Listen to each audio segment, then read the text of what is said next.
Hey, welcome back to the channel. I am really glad you're here because today I want to talk to you about something a little bit different. Obviously, you see I'm in a different setting here in the barn today. First time for you probably seeing the second floor of the barn here. So I'm glad to show this to you. It's a pretty cool space. But today's kind of a, sometimes I do a little walk and talk. Like when we were out in the woods a couple weeks ago, I talked to you about, I did some deep thoughts about being honest with yourself, and I like that. I like some psychology, I guess it is. But I've been thinking about something, and I just wanted to share with you today because a lot of folks are really into or interested in a simpler life, and we think about life in the country. We think about if you're homesteading is kind of a term that's thrown around loosely. In my mind, I always thought about homesteading. I think about Alaska with homesteading, and I think you go up there, you stake out some ground, you're like, I'm going to make this mine, and I'm going to live off the land and be totally self-sufficient. To me, that's always what I thought of with homesteading. But today, there's a different term for homesteading. It's basically people who kind of live like my parents, my grandparents did. You raise your own vegetables, you can things, you freeze things, you might raise your own meat.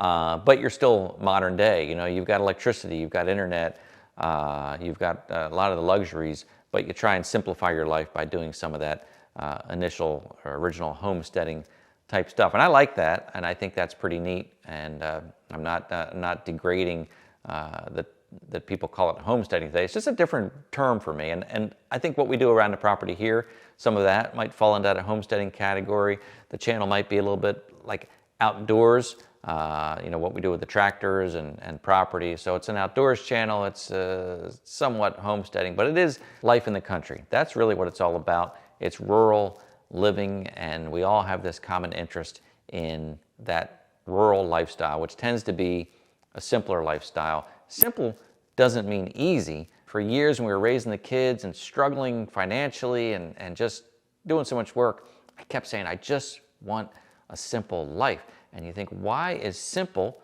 so difficult to achieve? Well, it is, but you can achieve it. And so I've been thinking about something lately, and I think it could be helpful to some people who are trying to achieve that simpler lifestyle. Maybe you're looking to buy a property in the country. Maybe you already have a property in the country, and it doesn't even matter if you do or if you don't. But there are things you can do to achieve that simpler lifestyle. And this is not, I'm not telling you anything as an expert here. I like to share things that I've learned along the way. So, about 8 weeks ago, many of you know, we sold the family home that my great-grandparents had bought the property 100 years ago. In 1923, they bought the property. I think it was like 13 acres or so. Through the years, it got subdivided off. My parents built a house 65 years ago, and that's where I grew up, and that's where we raised our family. That's where we've been.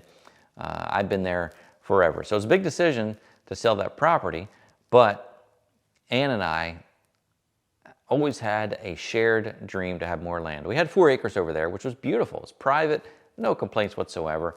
I don't know, we just wanted to have more land, more privacy, not extravagant, but it was just in us that we wanted to have our own bigger piece of land. And this property and this opportunity became available, 33 acres, much smaller house, much older house. The 3,400 square foot rancher that we lived in over 27 years, we had made it our own. We made it, it was essentially perfect. It's a nice place, it really is. But you have to weigh, what do you really want? And we really wanted land, and the house that we have now is a cool old farmhouse. It's really in good shape, and it's comfortable, and we really like it a lot. Totally happy with that. And a beautiful property. So that's what we're doing, and part of that for us too was the idea of simplifying. Now we downsized in house, we upsized in land, but it's mostly wooded. We're maintaining approximately the same amount of property we had before as far as open space, so it's doable. We're really happy with that part of it.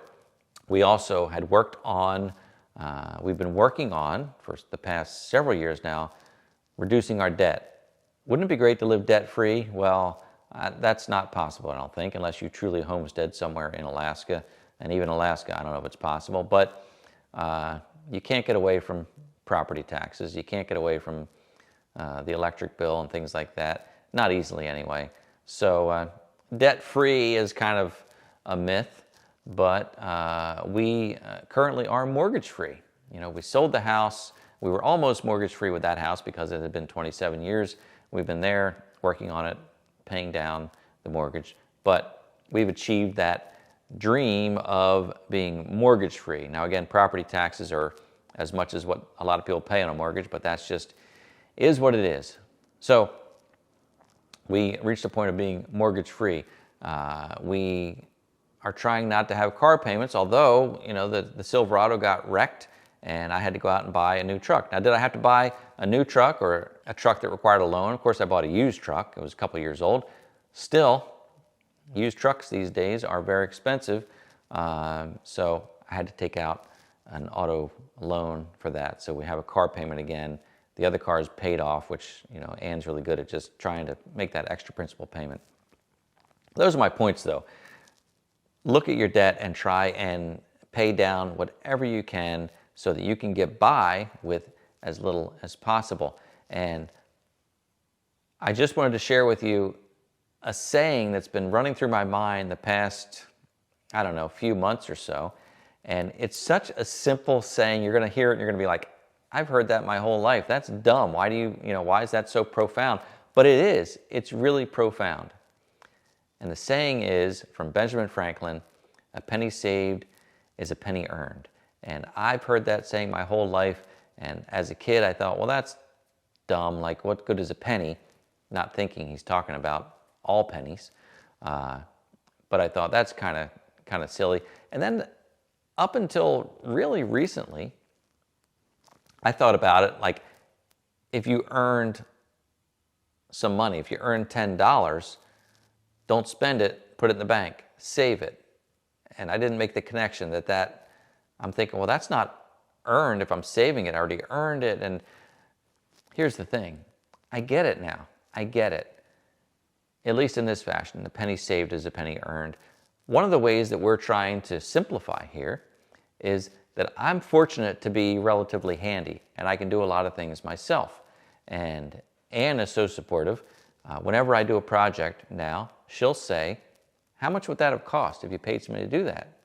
You know, I may have paid $200 in materials to do the project, and I'll say, well, it probably would have been a $1,000 job. And she's like, well, you just made $800.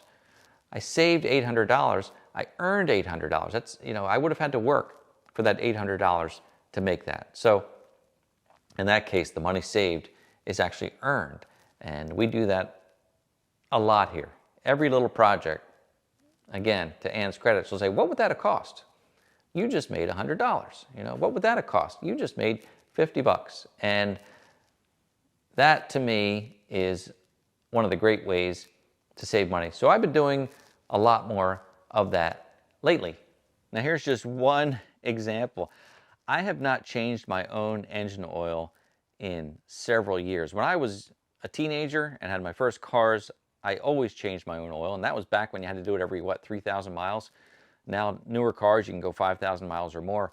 But anyway, through the years, I just thought, you know what? I've worked hard. I've earned not getting my hands dirty, and I would take the vehicle somewhere and get the oil changed. Well, now that we're trying to simplify, things are changing a bit around here financially, and we're trying to just live simply and save wherever we can. So I'm going to change the oil in this car today. That's not going to be on the video. Don't worry. I'm not going to take you through the oil change process. But I just started thinking about it, thinking this car is pretty easy to change the oil. I've got it blocked up. It's up on car ramps. It's very safe and secure. The oil fill plug is underneath. Really easy to get to. The oil filter is on top with these cars. I know some are a little more difficult. This one's super easy. It's probably going to take me 15 minutes to change the oil, including, you know, putting my tools away and all that. Not bad. I didn't buy the most expensive oil filter or the most expensive oil, but I did get the synthetic that it recommends or requires. I spent about $40 in materials for that. If I took this to a shop, it would probably be a $100 oil change easily. Not to mention the time it would take me to drive there, wait for it, or drop it off, whatever it is. But just by purchasing the materials, I'm saving $60. That $60 saved is $60 earned. I'm going to earn $60 in 15 minutes. If it takes me an hour of my time, $60 an hour. So on this day, this weekend day, I can say I made $60 in that hour. If I do some other projects around today, I'll make more by saving more. So that's my philosophy right now. It may change. If I hit the lottery or do exceptionally well in life, I might go back to saying, let me give that opportunity to somebody who has an oil change shop and support them all I can. And I like to support other businesses, and I always looked at that too. Like if I would pay somebody to do something, I would think, well, I'm helping the economy. I'm helping that business. You know, that's a great attitude as well. But when you're trying to simplify and you might be pinching pennies, I don't like being tight about everything. You know, we're very generous. We give where we can. I like to help people when I can. So I'm not so tight. But I think that by saving a few bucks here and there, that can help simplify your life. So a little different video today, I know, but I just wanted to share because I think it fits in with this lifestyle that many of us are trying to achieve or trying to live. There are ways that we can simplify, we can save, and we can just do better that way. So thanks for watching. I hope you enjoyed the video. If you do, please give it a thumbs up. If you've not yet subscribed to the channel, I welcome you to join us because there's going to be lots of other good content. We're going to be doing some stuff in the house soon, along with the tractor stuff, and the outdoor stuff. I'm going to bring you in soon. We're going to start working inside the house on some projects. A little bit of a shift for the channel. Hope you like it. If you don't, you know, maybe don't watch those videos, but I hope you stick around. So thanks for watching. I appreciate it, and I look forward to seeing you next time.